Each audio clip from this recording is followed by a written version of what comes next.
Welcome in, guys. I'm excited to talk about this topic today. This is, when it comes to creative finance, this is the scariest thing that can pretty much happen. This is why a lot of people don't do subject to deals, is a due on sale clause. And everyone, typically it rarely ever happens, but it happened to us this last week. And guys, listen to this piece of it.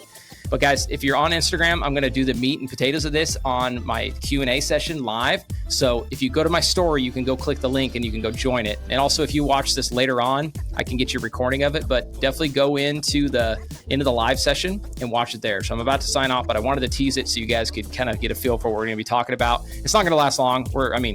Probably take me 10 minutes to go through it, but then I'm going to give you guys a chance to ask Q&A questions. Because again, guys, I know when I first got into creative finance, like the sub 2 thing, everybody talked about it and but it's kind of like this abstract thing that nobody really knows what happens when it happens. But anyway, we're going to dive into that. Okay, so let's start off. How did I actually find out that the due on sale was called? So I actually got an email. You know what?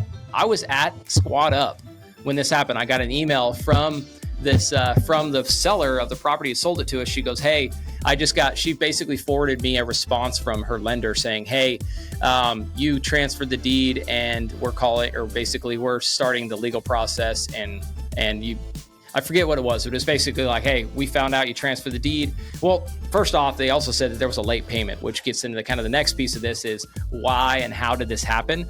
Well, we did not use an escrow company. So I'd always recommend on these sub 2 ones, using an escrow company is one great way to mitigate your due on sale clause. But there also are a lot of times where especially if it's short term, we'll just go ahead and update the payment information to where it draws from our account each month. So in this situation, actually somebody on my team I'd assigned that to set that up. Something got missed. It did not get set up, and we weren't notified until actually I got that email from my seller saying, hey, the payment is going to collections. It's overdue. And yeah, so that was kind of step one. They're like, okay, what do we do here? Right. So that was the first big red flag. And I'll kind of talk through what things we're doing to change. And I could do it at the end, but I kind of like talking through things in real time. So one big thing we're changing is whenever possible, using an escrow company. And then also when we do the situation where we just go ahead and update the payment information, we're putting in a process to where we go and check that every single month, right? Because sometimes our bookkeeping's maybe a little bit behind and we don't see that payment coming out. And guys, I guess I should have let off the call with this. We've probably done somewhere between 30 to 50 sub 2 deals over the last 2 or 3 years. So we've got a bunch, and I've got a portfolio of over 250 units. So all these different loans and all these different auto pays, it obviously happens. It shouldn't happen, but we're also putting things in place where we know, all right, somebody didn't go fat finger my routing number or my account number to make this happen again, right? So those are kind of the first things, how it happened, right? So the first step, what did I do? So now I found out. Well, the first thing I did is I called the seller. I'm like, hey, what was the communication? Did they call you? Did they email you? What's been the communication with the lender? And then she basically said, hey, they just left me this voicemail. I'm like, okay, well, can you give me the contact information for who called you? Because immediately, again, talking to Pace about this and other people, it's like, it ultimately turns into a conversation between you and the lender. And typically it stops there. But in this situation, I finally got a hold of the lender, called them. Again, actually, I called them while I was at Squad Up, I was down working out, and she finally answered the phone, and I was talking to her down there. So I started asking, like, hey, Casey Gregersen, I'm the owner of this LLC. And first off, it was hard for her to understand, wait, so you're part of that LLC, and how are you all tied to this? But once she kind of understood it, she was definitely aware of the loan. It was a small enough bank to where she knew exactly the situation. So started talking to her. I'm like, okay, well, how do we address this? What do you want to do? I told her my intent on this deal actually was we were going to be refinancing this property within 18 months. And that's how our contract was set up. So I'm like, hey, I'm planning to make these payments. It was a miscommunication. Tell me first off, how do I go make this current? Because that was the other piece, is we got locked out of the account to where we couldn't even make payments. So we're trying to be like, hey, first off, how do I make this payment?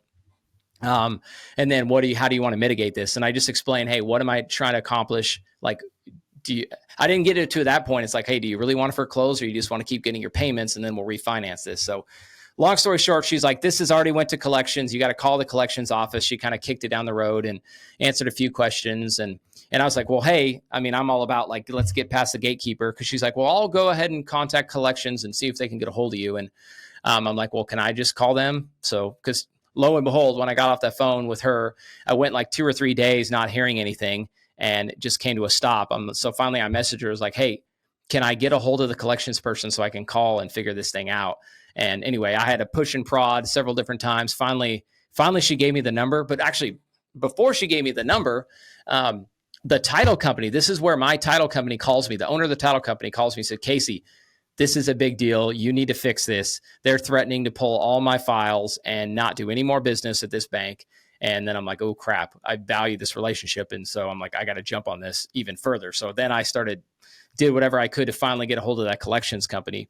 So anyway, finally get a hold of the collections company. Well, are they going to talk to me? No. So I did a three-way conference call. I mean, I had a power of attorney, or we do I forget what our contract is actually called, but anyway, it allows us to communicate with the bank. But I just said, hey, my seller was being communicative and let's just get on a three-way call. So I got her on the call, talked to the collections lady, and she was very, very unpleasant. But we basically just said, hey, here's the situation.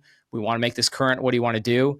And she was did not want to negotiate, did not want to have anything to do with us continuing to make payments. She's like, no, you violated the loan agreement, and we want to protect our borrowers, and we're going to enforce the agreement. And I kind of reframed it as, hey, okay, but do you really want to foreclose, or can we just keep making payments? Like, we're not trying to not make payments here.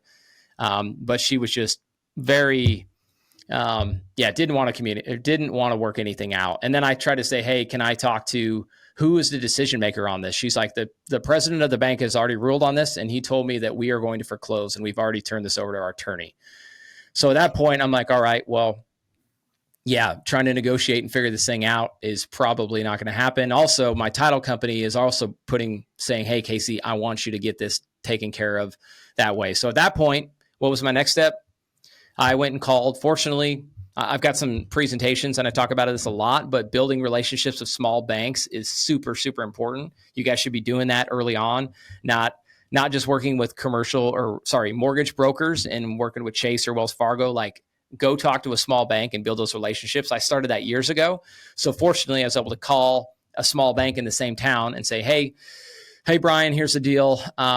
They're wanting to call the due on sale. Can you refinance me and get us out of this thing? And literally that was the same. All this happened within 24 hours, where basically my title company called me. We got on the conference call with the collections person, and then I called my bank, because literally it was like boom, boom, boom. So I called my bank and I'm like, hey, Brian, can we do this? He's like, absolutely. Just put down the 25% and we'll refinance it. Easy, done deal. I mean, it was a smaller deal, and we had a relationship, so it wasn't hard. So literally created the solution within probably 30 minutes to an hour. So next step was to put him in touch with the title company to get him reassurance that, hey, we're going to refinance this. We messaged back the collections person, said, hey, we need to get the payoff, and literally just basically started another closing. So that's where we're currently at. We're just actually waiting to get them to get the title work and get it all refinanced. But anyway, that's kind of how we averted it. Typically, my preference would not be to go do the refinance, because obviously you want to keep those terms. But at the end of the day, that was kind of the worst case option, right? And what everyone's so fearful of is we were able to mitigate it that way. So let you guys ask some questions. Go ahead, Effie. Okay, so I'd like to know, when you talked with the collections department and they didn't want to really be helpful, what did they want you to do? What did they instruct you to do? They didn't give us anything. I literally had to pull it out of them. I'm like, I literally at this point said it. I said, and I kept my cool. I'm like, I'm trying to solve this problem. How would you like me to solve this problem? Would you rather just deal with this in attorneys? I didn't say that actually, but that's what I wanted to say. But I'm like, what do we need to do here? And then finally she's like, I literally had to pull it out of her. She's like, well, is it basically I need to go get a payoff, and how do we pay this thing off? She's like, yeah, this is how you get a payoff. This is how you go do it. I'm like, okay. So she basically said, pay off the loan. Yeah. And she didn't give you the option to refinance it. No. Okay.